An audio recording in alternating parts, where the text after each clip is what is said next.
अस्सलाम वालेकुम, कैसे हैं आप सब लोग। आज का जो हमारा टॉपिक है वो है एम्पेरिकल फार्मूला। ठीक है, बहुत सिंपल टॉपिक है और हम आज ये नहीं बताएंगे कि एम्पेरिकल फार्मूला क्या होता है। हम कंसर्न हैं कि एम्पेरिकल फार्मूला फाइंड कैसे करते हैं। ठीक है, कैसे हम जो है ना एम्पेरिकल फार्मूला को फाइंड करेंगे, और ये सवाल एंट्री में आता है, एमडीकेट में आता है। ठीक है, ये आपको आना चाहिए क्योंकि ये हर बार आता है। एक या दो क्वेश्चंस तो आते हैं और एक दो क्वेश्चन एंट्री के हिसाब से बहुत मायने रखते हैं। हम आज पढ़ेंगे स्टेप नंबर 1। स्टेप नंबर 1 क्या बताता है कि हम कैसे एम्पेरिकल फार्मूला को फाइंड करें। स्टेप नंबर 1 बताता है कि पहले आपको क्या करना है बेटा जी, आपको करना है मास फाइंड। क्या करना है? फाइंड मास। अच्छा लो, फाइंड मास भी फाइंड कर लेंगे, पर किसका? Of atoms. किसका? Find mass of atoms from, always keep this in your mind कि क्या लिख रही हूँ मैं, या और अपनी कॉपी पे भी छापो। ठीक है, लिखो फ्रॉम देयर सैंपल। अच्छा, सैंपल हमें दिया होगा और हमें उसका मास फाइंड करना है एटम्स का। सैंपल कोई सा भी हो सकता है, कोई कंबक्शन के दौरान के कुछ प्रोड्यूस हो सकता है, वो सैंपल होगा कि भाई अब ये दिया हुआ है, इसका हमें जो है ना तुम लोग मास फाइंड करके दिखाओ। हम जो है ना बहुत सिंपल अभी लेंगे क्योंकि हम स्टार्टिंग के बच्चे हैं, स्टार्टिंग से पढ़ने वाले हैं, तो बहुत सिंपल एग्जांपल्स होंगे बेटा। अब क्या कह रहा है एम्पेरिकल फार्मूला? एम्पेरिकल फार्मूला कह रहा है कि मेरा पहला स्टेप है, ओ माय गॉड, अच्छा मेरा पहला स्टेप है वो क्या है कि फाइंड मास करो। पहले क्या करो? मास को फाइंड करो। जो सैंपल तुम लोगों को दिया हुआ है उससे तुम मास को फाइंड करो। चलो हम जो है ना ये भी कर लेते हैं, मास को फाइंड कैसे करते हैं सारा प्रोसीजर पढ़ते हैं। अब मैं आपको एक इक्वेशन दे रही हूँ। जब हाइड्रोकार्बन, मैंने CH नहीं लिखा, CH तो लिखा है लेकिन ये हाइड्रोकार्बन है। ठीक है, जब हाइड्रोकार्बन रिएक्ट करता है ऑक्सीजन के साथ, ये तो आपको पता होगा, मतलब हमेशा ही क्या होता है, कार्बन डाइऑक्साइड प्रोड्यूस होता है और वाटर प्रोड्यूस होता है।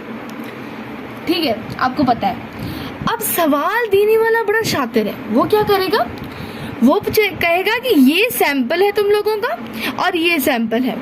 अब तुम मुझे मास बताओ हाइड्रोजन का और तुम मुझे मास बताओ क्या? कार्बन का। कार्बन ये है, हाइड्रोजन ये है, मैंने अपोजिट कर दिया, लेकिन बात समझ लो बात। ठीक है, हाइड्रोकार्बन रिएक्ट किया ऑक्सीजन के साथ, हमें कार्बन डाइऑक्साइड और वाटर मिला। लेकिन तुम बंदों को फाइंड क्या करना है? तुम बंदों को बताना है कि ये जो सैंपल कार्बन डाइऑक्साइड है, ये जो सैंपल जो वाटर बना है, इसमें हाइड्रोजन का मास क्या है और कार्बन का मास क्या है। चलो हम ये फाइंड भी करने के लिए तैयार हैं। अब ठीक है, ये फाइंड हम कर लेंगे। दूसरा स्टेप क्या होगा? जब ये फाइंड हो जाएगा, दूसरा स्टेप होगा ये। अरे आपको ये तो पता नहीं कि हम मास कैसे फाइंड करते हैं। आप लोगों को पता है, मुझे लगता है, क्योंकि आप एमडीकेट के स्टूडेंट है भाई, पता होना चाहिए। चलो हम पहले ये बताते हैं, फॉर्मूला लिखते हैं। ठीक है, ये फॉर्मूला क्या है? हमें बताएगा मास ऑफ कंपाउंड। ये फॉर्मूला है, ठीक है, यस नहीं है formula. Mass of compound divided by molar mass और multiply by given mass of compound. ये हमारा क्या है? मास कंपाउंड, ये हमारे फॉर्मूला बता रहा है। फॉर्मूला ऑलवेज रिमेंबर बेटा, मास ऑफ कंपाउंड जो होगा ना, हमें जो है ना दिया हुआ होगा। मास ऑफ कंपाउंड हमें कैसे दिया होगा? चलो ये भी बता दो। हाँ वेरी गुड बेटा, नहीं सवाल में नहीं दिया होगा। मैं तुम लोगों को कंफ्यूज करने के लिए बोल रही हूँ क्योंकि मैं कह रही हूँ कि आप एमडीकेट के स्टूडेंट हैं, आपको पता होगा। हमें मास ऑफ कंपाउंड नहीं दिया होगा, हमें पता होगा मास ऑफ कंपाउंड। अगर कार्बन है तो हमें इसका मास पता है कि 12 है। अगर ये हाइड्रोजन है, हमें इसका मास पता है कि 2 है। यानी मास ऑफ कार्बन हमें दिया नहीं होगा, हमें सैंपल से पता लगाना पड़ेगा कि इसका मास क्या है। मोलर मास हमें पता होगा डेफिनेटली। ये क्या? मास ऑफ कंपाउंड हम बताएंगे, मोलर मास भी हम बताएंगे, ये गिवन मास ऑफ कंपाउंड वो बंदा बताएगा, जिसकी वजह से हम सॉल्व करेंगे। ठीक है। फॉर एग्जाम्पल अगर आपको कार्बन का कहता है कि कार्बन, हमें पता है कि मास ऑफ कंपाउंड क्या है, कार्बन क्या है 12 इसका मास है, और मोलर मास कार्बन डाइऑक्साइड का क्या है 44। फॉर एग्जाम्पल अगर हमें given mass of a compound जो है ना वो हमें दे देता है, तुम लोग समझो 3 ग्राम्स, तो हम इसका कलेक्टिवली हम क्या करेंगे, हम इसका आंसर आएगा 0.8। एम आई राइट? चलो सी ऑन द कैलकुलेटर। ये हमने कैलकुलेटर खोला, ये हमने 12 किया मल्टीप्लाई 3 के साथ और डिवाइड किया 44 के साथ। Oh my God, how intelligent I am. चलो ठीक है बेटा, 0.8 और 1 लिखो या ना लिखो, 0.8 तक भी काफ़ी है, हमें पता चल गया। ठीक है, अब हम पढ़ने वाले हैं दूसरा स्टेप। चलो तो अब हम दूसरे स्टेप की तरफ चलते हैं, चलते हैं। मेरी उर्दू बहुत कमज़ोर है, काइंडली एडजस्ट। ठीक है, step number 2।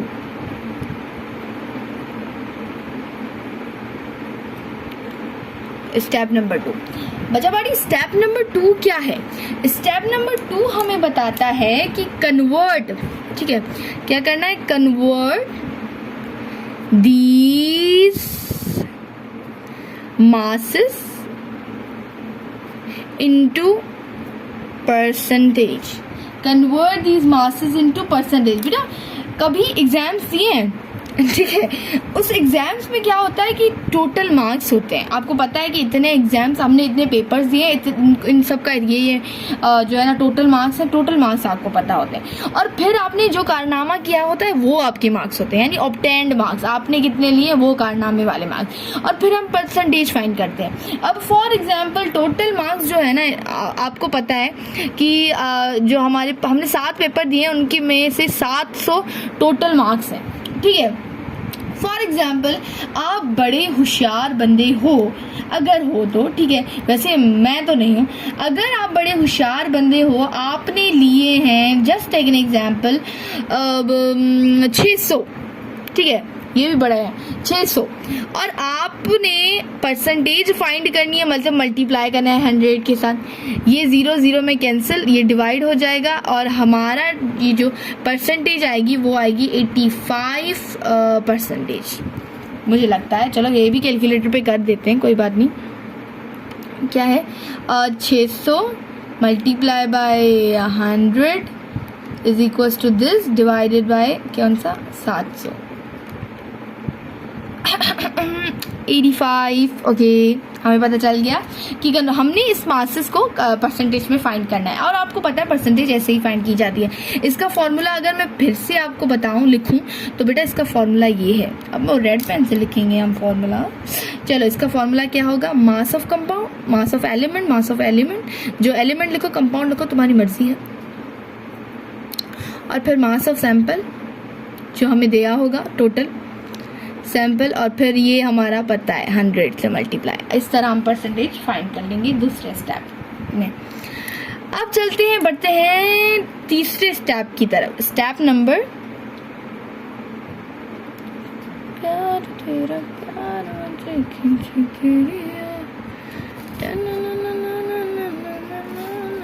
Okay, step number 3। Step number 3 में क्या होगा, स्टेप नंबर 3 में बेटा क्या होगा, जो हमें परसेंटेज मिली होगी हम उस परसेंटेज से मोल रेशियो फाइंड करेंगे। हम क्या करेंगे, divide percentage by their atomic mass to obtain, I'm just acting like I'm an American guy, okay? Obtain mole ratio. Oh my god.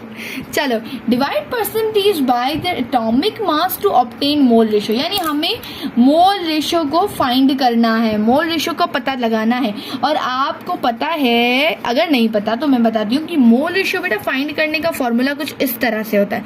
हम क्या करते हैं, परसेंटेज को डिवाइड करते हैं किससे, एटॉमिक मास से, जो मैंने ऊपर लिखा भी है, तो आपको पता होना चाहिए। अब मोल रेशियो यानी divide percentage by their atomic mass to obtain mole ratio. Percentage divide किया एटॉमिक मास के साथ, हमें मोल रेशियो मिलेगा। ये हमें पता चल गया, ये इसका स्टेप है। देखिए ये बेटा आप स्टेप्स उतारें, आप स्टेप्स लिखें, तभी आपको पता चलेगा, तभी आप समझ पाएंगे। ऐसे तो कैसे मैं पढ़ा लूँ तो नहीं होगा कुछ भी, ठीक है। आप भूल जाएंगे, प्रैक्टिस नहीं करेंगे तभी भी भूल जाएंगे। ये स्टेप नंबर 3 है। और last but not the least, okay, step number 4, step number 4, चलो ये स्टेप नंबर 4।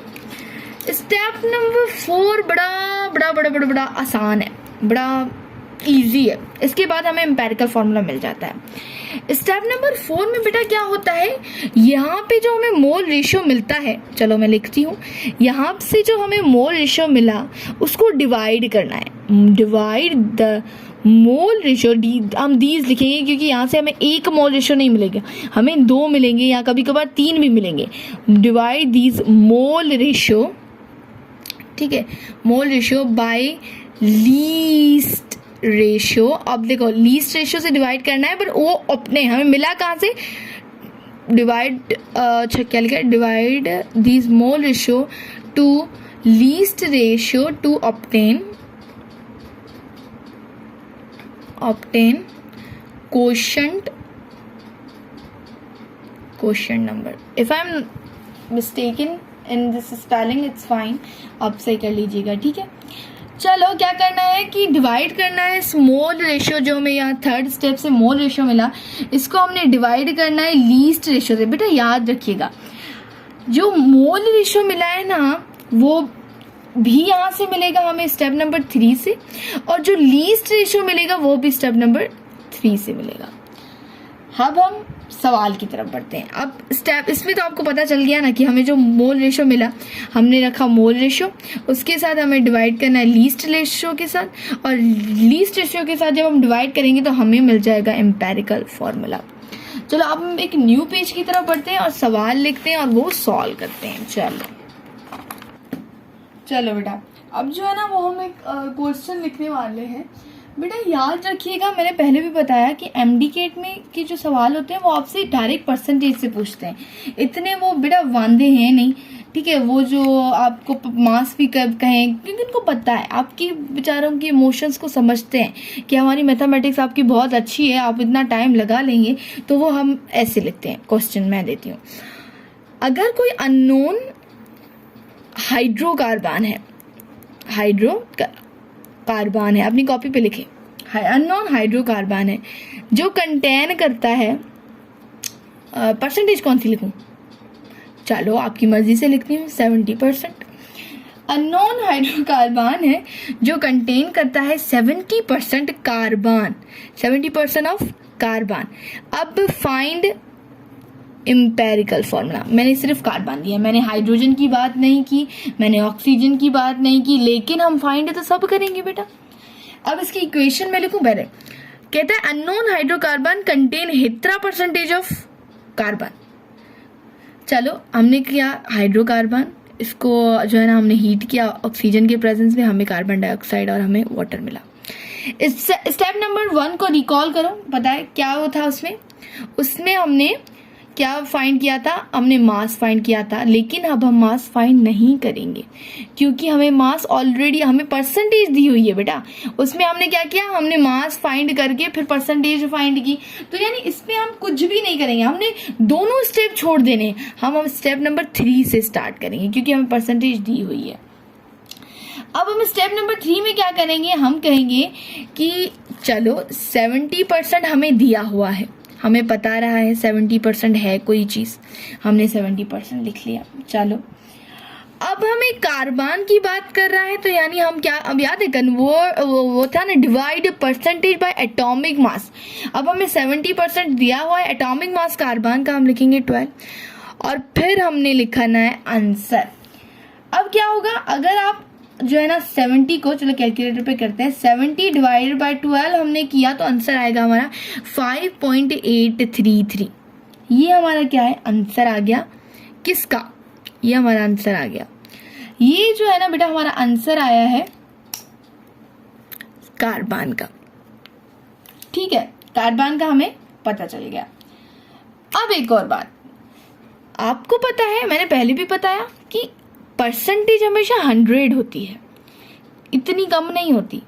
70% तो हमें कार्बन का पता है, तो हाइड्रोजन क्या होगा बेटा? हाइड्रोजन भी तो होना है ना, हाइड्रोजन भी तो कहीं ना कहीं तो होगा। तो 70 जो है ना, उस आप 100 में से 70 को माइनस कर दो, आप यहाँ पे कर दो 100 में से -70, तो हमारे बचेंगे 30, ठीक है। इसी तरह हमें पता है कि 30% हाइड्रोजन है।